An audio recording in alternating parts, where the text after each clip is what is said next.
Hello everyone, welcome back to another red leaf mapping video. So about a month ago I did a worst national flags video, and it did incredibly well. Actually, out of all the content I make across 3 channels, that is by far the most popular one. So I thought, why not do some of the best country flags, right? So, same deal. I'm gonna go through. I'm gonna talk about why I like them. Um, what's great about them? What makes a good flag? So, without further ado, let's get into it. All right. So the first one is Japan.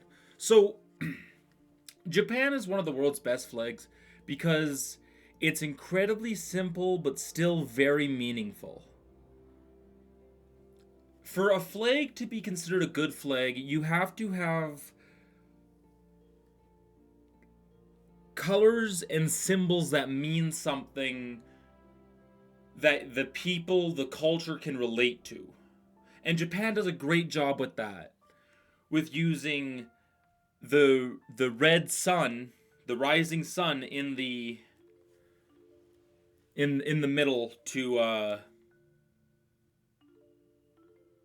represent how Japan is kind of like the country that the sun rises in, right?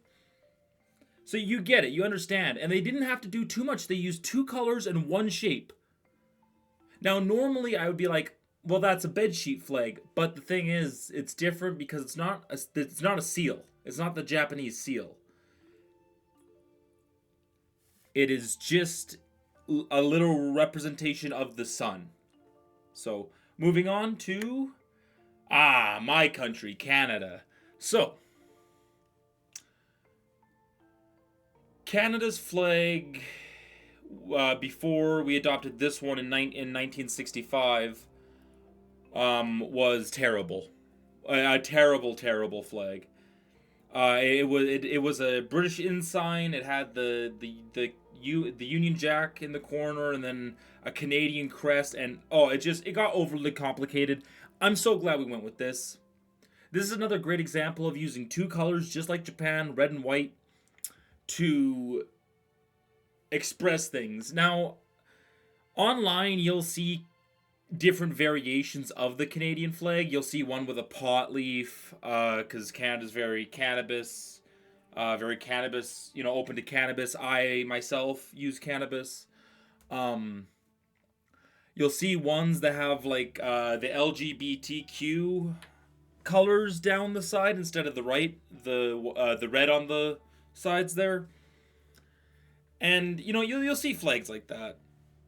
But I think those flags are pretty disrespectful to the national flag, only because when we made this flag, it was a flag to represent Canadians. Not the British, not the French, not the natives, not the Inuit, not anybody.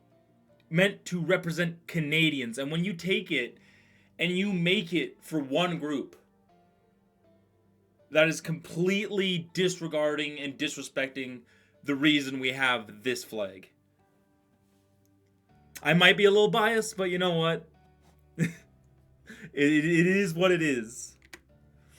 Okay, Turkey. Turkey again. So we've had three countries that just use red and white in their flags. Meaningful symbolism, people. Meaningful symbolism. Now this flag has history behind it. This was the flag of the Ottomans. For some reason, they were allowed to keep this flag of the Ottoman Empire. So this is actually not Turkey's flag. This is the Ottoman flag, but the Turks have just adopted it. Or sorry, the Turkey has just adopted it. But I guess they didn't really adopt it. It was their flag. You guys get what I'm trying to say, though. There's history. There's symbol and there's symbolism, importance, and it's not overly complicated. Thank you, Turkey, for making a great flag. France. Okay, so the reason France is on here is because France has inspired many countries' flags. If you look around the world, you will notice that most of the flags are in some variation of a tricolor. Either it be like this or it be turned. It be horizontal instead of vertical. You'll notice a lot of flags in the world do use this layout. And France was the one who started that. And France, you had a great symbolism for this.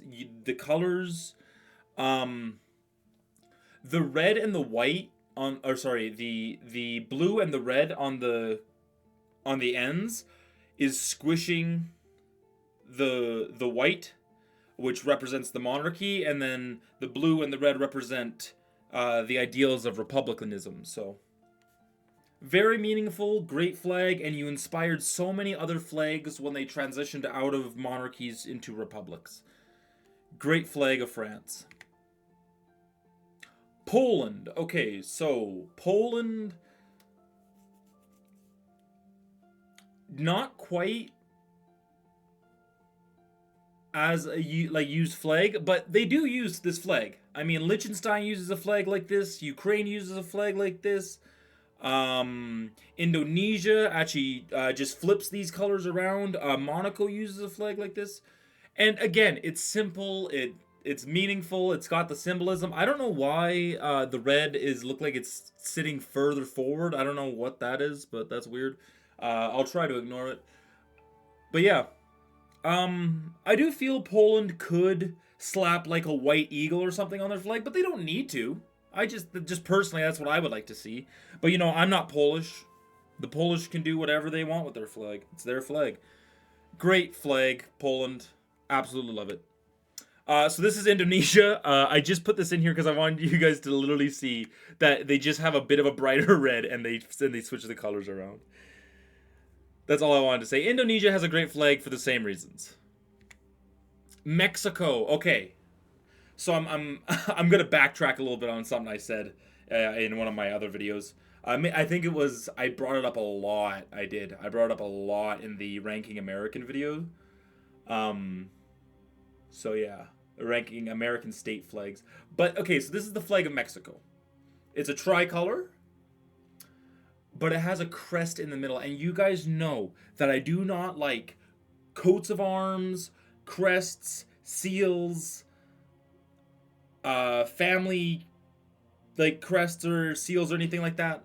I do not like it. Mexico, however, has such a badass seal that I have to give it a pass. I mean, look at that.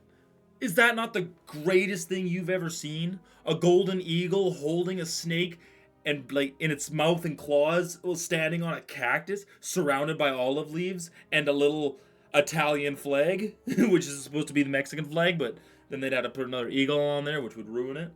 But just, god damn, that's such a cool flag. Such a badass flag. And it's a rattlesnake. So, just on pure badassery, you have one of the best flags in Mexico. Norway.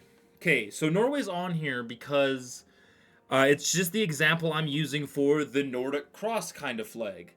You'll notice all the countries in Northern Europe have a Nordic cross except Greenland because Greenland had to be different. Yeah, so this is Norway. Norway's got a great Nordic cross. It's my favorite out of all of them. And I just really think that the Nordic cross is a really cool idea.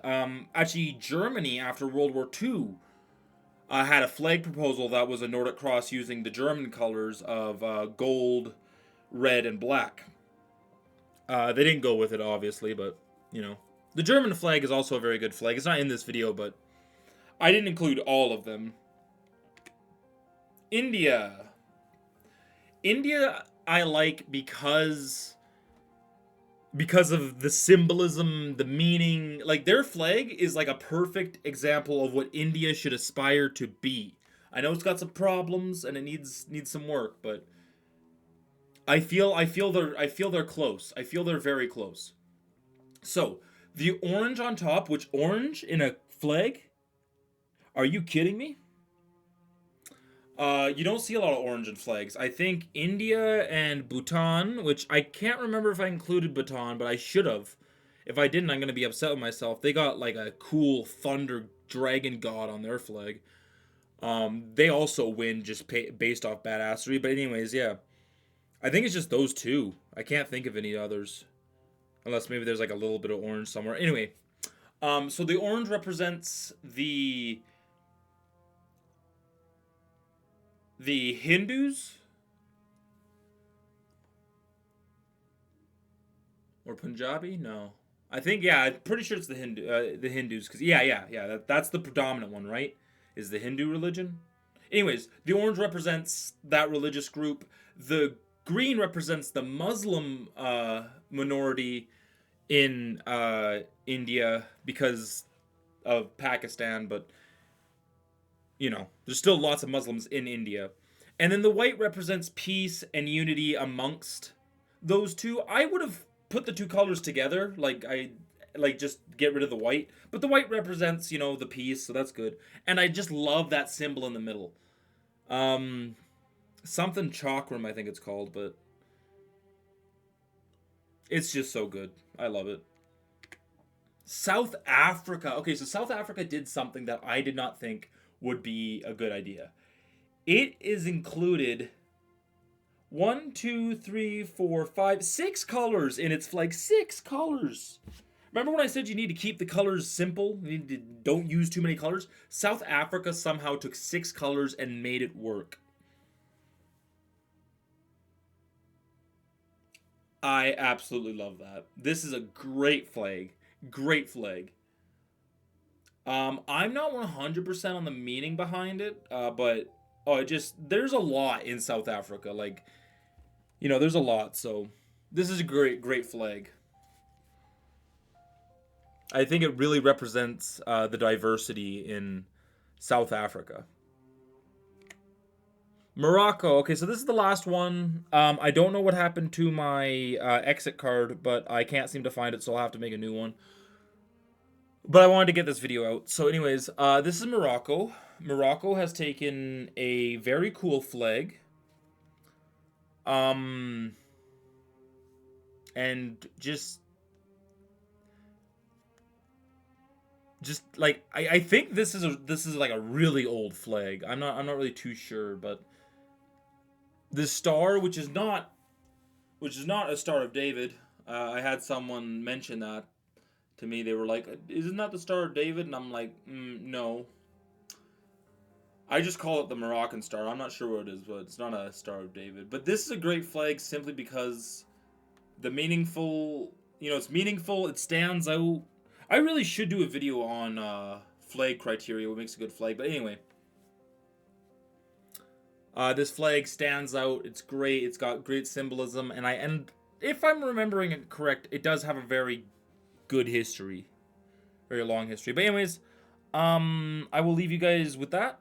Don't forget to like, comment, subscribe. Check out my other channels, Red Leaf Gaming and Red Leaf Sunset, and I will see you guys in the next one. Thank you so much for watching.